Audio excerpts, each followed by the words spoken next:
So now I'm going back up to B, which is the, we had applied the Tsukineko ink to that, and I'm going to add some poppy red to this.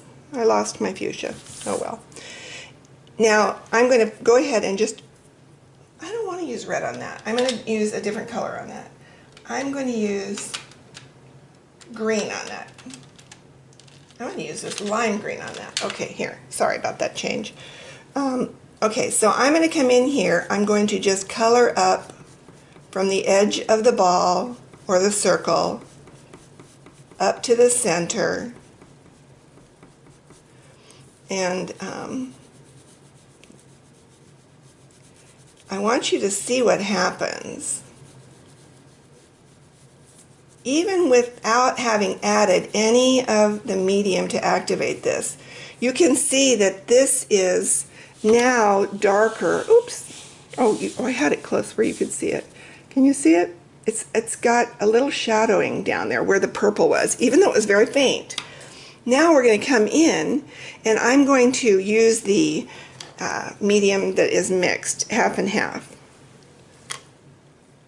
And you have 4 of these little circles, so you can try using the medium different ways and the colors different ways.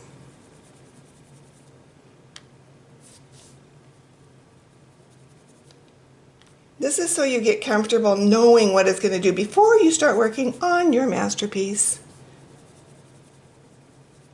Now, I want to pull this up so I can get some of this great chartreuse just dissipating up into the top of this.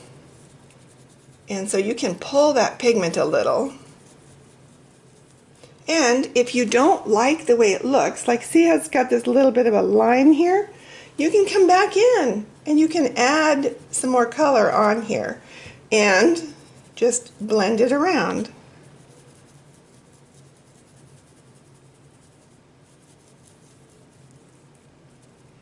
Which I really like. Okay, don't forget to rinse your brush really well and blot it so you don't get stuff stuck up in the ferrule where it dries and it ruins your brush. Okay, that's that for using the shadowed ink.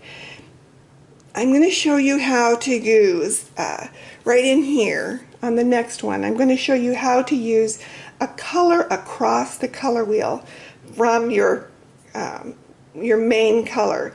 And that can also give great shadowing. So we'll do that next.